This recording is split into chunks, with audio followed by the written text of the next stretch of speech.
I'm reading The Glass Castle, Chapter 1, A Woman on the Street. I was sitting in a taxi wondering if I had overdressed for the evening when I looked out the window and saw Mom rooting through a dumpster. It was just after dark. A blustery March wind whipped the steam coming out of the manholes, and people hurried along the sidewalks with their collars turned up. I was stuck in traffic 2 blocks from the party where I was heading.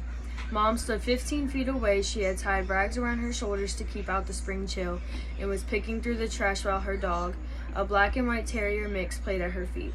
Mom's gestures were all familiar, the way she tilted her head and thrust out her lower lip when studying the items of potential value that she'd hoisted out of the dumpster, the way her eyes widened with childish glee when she found something she liked. Her long hair was streaked with gray, tangled and matted, and her eyes had sunk deep into their sockets, but still she reminded me of the mom she'd been when I was a kid.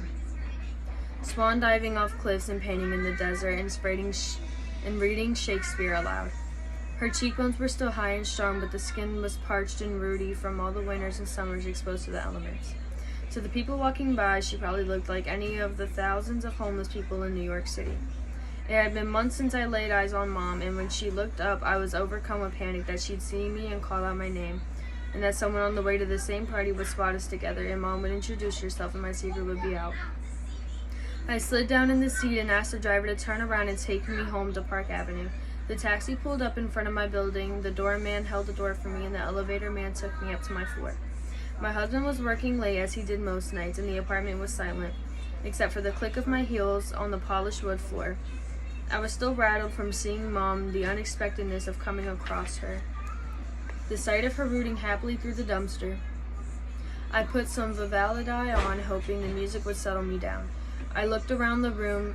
There were the turn-of-the-century bronze and silver vases and the old books with worn leather spines that I collected at flea markets. There were the Georgian maps I had framed, the Persian rugs, and the overstuffed leather armchair I like to sink into at the end of the day. I tried to make a home for myself here, tried to turn the apartment into the sort of place where the person I wanted to be would live. But I could never enjoy the room without worrying about Mom and Dad huddled on a sidewalk grate somewhere. I fretted about them, but I was embarrassed by them too, and ashamed of myself for wearing pearls and living on Park Avenue, while my parents were busy keeping warm and finding something to eat. What could I do?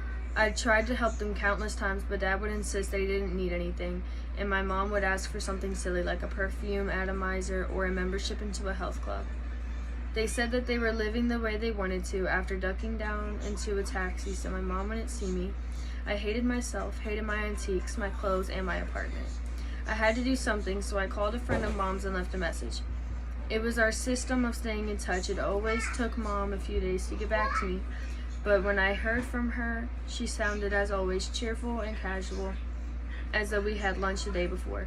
I told her I wanted to see her and suggested she drop by the apartment, but she wanted to go to a restaurant. She loved eating out, so we agreed to meet for lunch at her favorite Chinese restaurant. Mom was sitting at a booth studying the menu when I arrived.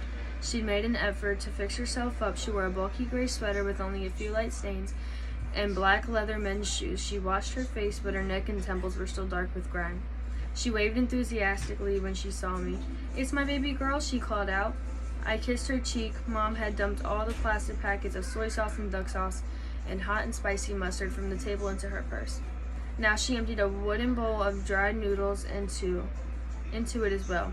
"A little snack for later on," she explained. We ordered. Mom chose a seafood delight. "You know how I love my seafood," she said. She started talking about Picasso. She'd seen a retrospective of his work and decided he was hugely overrated. All the Cubist stuff was gimmicky as far as she was concerned. He hadn't really done anything worthwhile after his rose period. "I'm worried about you," I said. "Tell me what I can do to help." Her smile faded. "What makes you think I need your help?" "I'm not rich," I said, "but I have some money. Tell me what it is you need." She thought for a moment. "I could use an electrolysis treatment." "Be serious." "I am serious. If a woman looks good, she feels good. Come on, Mom." I felt my shoulders tightening up the way they invariably did during these conversations. "I'm talking about something that could help you change your life or make it better." "You want to help me change my life?" Mom asked. "I'm fine. You're the one who needs help. Your values are all confused." "Mom, I saw you picking through the trash in East Village a few days ago." Well, people in this country are too wasteful. It's my way of recycling. She took a bite of her seafood delight. Why didn't you say hello? I was too ashamed, Mom. I hid. Mom pointed her chopsticks at me. You see, she said, right there. That's exactly what I'm saying. You're way too easily embarrassed. Your father and I, who we are accepted. And what I am supposed to tell people about my parents. Just tell the truth, Mom said. That's simple enough. That's the end of chapter 1.